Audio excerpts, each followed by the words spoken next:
خواتین کی طرف سے تو کر سکتے ہیں. My name is Dhanashri Samant and I'm student of BE Computer, second year. So I just wanted to ask, is the first pair of human being haven't been proved, but it is not established yet. But now how science will be going to prove it, because we can't go back in time. Thank you. میں نے سوال پوچھا ہے کہ قرآن مجید اور دیگر مذاہب کی کتاب میں لکھا ہے کہ سب سے پہلی جوڑی آدم اور ایو تھی. آدم علیہ السلام اور حوا علیہ السلام تھے، لیکن سائنس اسے تسلیم نہیں کرتا. ہم وقت میں پھر سے واپس نہیں لوٹ سکیں گے، تو کس طریقے سے ہم ثابت کریں گے کہ سب سے پہلے جو جوڑی ہے وہ آدم علیہ السلام اور بیوی حوا تھے؟ پہلے میں یہ کہنا چاہتا ہوں کہ قرآن مجید ایک سائنس کی کتاب نہیں ہے، SCIENCE، لیکن یہ کتاب ہے سائنس کی، SIGNS. یہ آیات کی کتاب ہے، یہ کتاب ہے نشانیوں کی.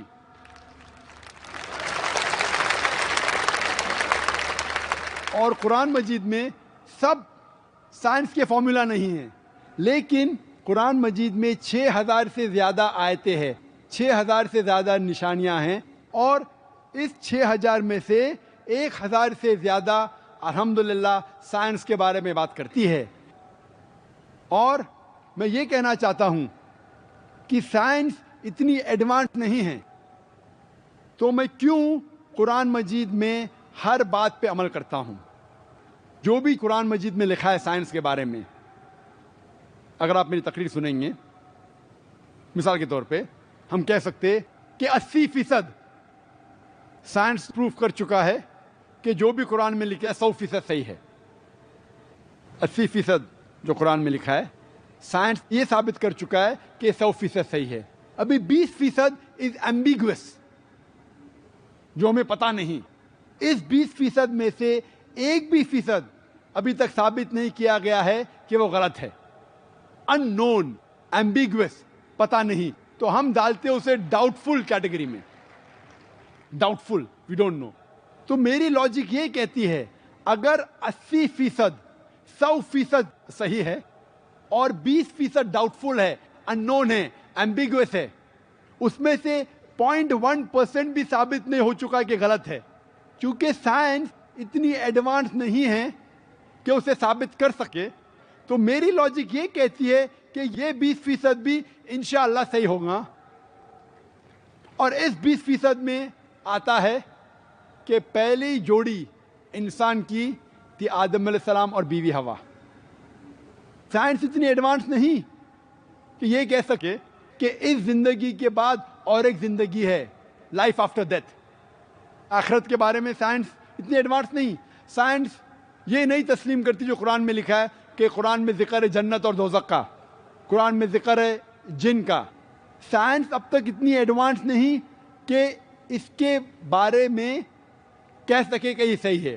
تو بہت سی چیزیں جو قرآن مجید میں لکھی تھی 1400 سال پہلے، اکثر چیزیں سائنس تسلیم نہیں کرتی تھی. لیکن آج سائنس ایڈوانس ہونے کے بعد، سائنس ترقی کرنے کے بعد 80% سے زیادہ ہم یہ کہہ سکتے ہیں کہ سائنس آج تسلیم کرتی ہے کہ 100% صحیح ہے.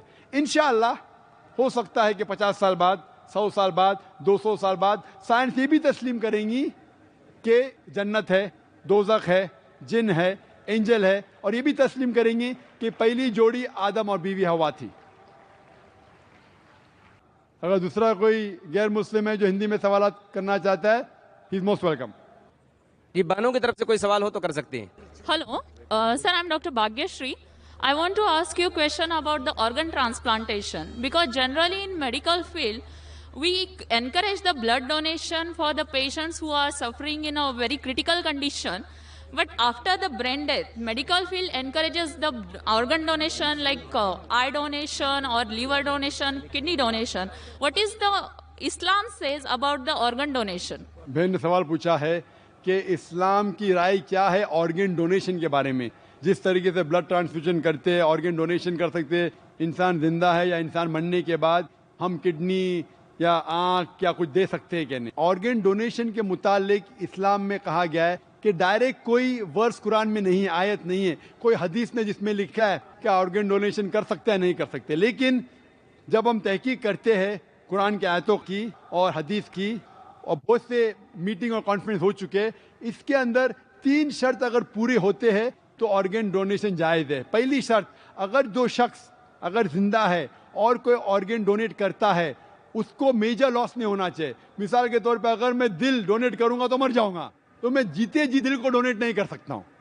لیکن آج کی سائنس کہتی ہے کہ انسان کے پاس 2 کڈنی ہیں، اگر وہ 1 کڈنی کسی کو ڈونیٹ کرتا ہے پھر بھی وہ 1 کڈنی کے ذریعے جی سکتا ہے. تو اگر میری والدہ کی کڈنی فیل ہو چکی ہے اور میں 1 کڈنی میری والدہ کو دیتا ہوں تو یہ جائز ہے.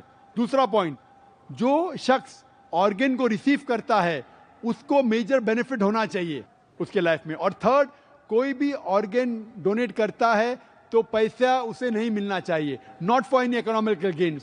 اگر یہ تینوں شرائط پورے ہوتے ہیں کہ جو شخص آرگن دے رہا ہے اس کو میجر لاس نہیں ہونا چاہیے. اگر وہ مر جاتا ہے اس کے بعد کوئی آرگن ڈونیٹ کرنا چاہتا ہے تو یہ جائز ہے. اس کے بعد جو آرگن ریسیو کر رہا ہے اسے میجر بینیفٹ ہونا چاہیے اس کے ہیلتھ کے اندر. اور تھرڈ چیز، پیسے کے لیے کوئی بھی آرگن ڈونیٹ نہیں کرنا چاہیے. اگر یہ تینوں شرائط اترتے ہیں تو آرگن ٹرانسپلانٹیشن، آرگن ڈونیشن جائز ہے. یہ غلط فہمیاں ہیں. صحیح میں ہمیں دیکھنا چاہیے کہ قرآن میں کیا لکھا ہے.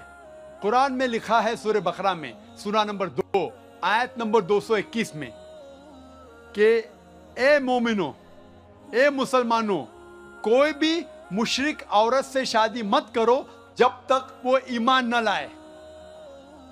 ایک مسلمان عورت، ایمان والی عورت، چاہے وہ کتنی بھی بدصورت ہو، چاہے وہ جھاڑو والی ہو، وہ ایک مشرک سے بہتر ہے.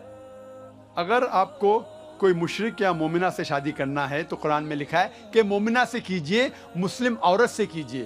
اگر مشرک ہے تو جب تک وہ ایمان نہ لائے اس سے شادی کرنا حرام ہے. کیونکہ ایک مومن عورت بھلے وہ جھاڑو والی ہے، کتنی بھی بدصورت ہو، لیکن اگر ایک مشرکہ ہے، چاہے وہ سب سے خوبصورت عورت ہو دنیا میں، سب سے مالدار ہو، ایک مومن جس کے پاس ایمان ہے وہ اس مشرکہ سے بہتر ہے. اس کے آگے لکھا ہے کہ مومن عورت، ایک مسلم عورت کوئی مشرک مرد سے شادی نہیں کرنا چاہیے تب تک جب تک وہ ایمان نہ لے کے آئے. ایک مومن مرد بھلے وہ جھاڑو والا ہو، بدصورت ہو، لیکن ایک مشرک مرد سے بہتر ہے. اسلام میں نہ کوئی مسلم عورت یا مرد کوئی بھی مشرک سے، کوئی بھی غیر مسلم سے شادی نہیں کر سکتے جب تک وہ ایمان نہ لے کے آئے. تو دونوں کیس میں irrespective whether the Muslim is a girl or a boy, when they marry, the opposite partner should become a Muslim. اس کی وجہ یہ ہے، مثال کے طور پہ جب گاڑی چلتی ہے، اگر گاڑی کا ایک پہیہ سائیکل کا ہے اور ایک پہیہ ٹرک کا ہے تو گاڑی چل ہی نہیں سکتی.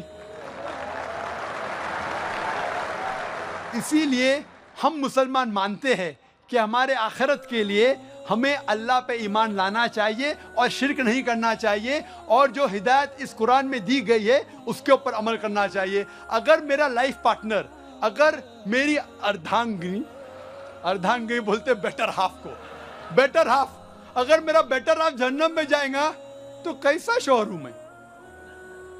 If I love my wife, I would like my wife to go to Jannah. ہم جب کہتے ہندی میں اردھانگنی، بیٹر ہاف ان انگلش، پتنی، بیوی، ہم یہ چاہیں گے کہ جس سے ہم پیار کرتے ہیں وہ بھی جنت میں جائے. تو اسی لیے ہمیں پہلے یہ دیکھنا چاہیے کہ جس سے ہم شادی کرتے، چاہے وہ لڑکی یا لڑکا ہو، مرد یا عورت ہو، پہلے ہمیں یہ جاننا چاہیے کہ اس کے اصول اس دنیا میں جینے کے اس آخری کتاب قرآن مجید کے مطابق ہے. پھر ہی ہم اس سے شادی کر سکتے اور ہم آخرت میں سفلتا پا سکتے. Hope the answers the question.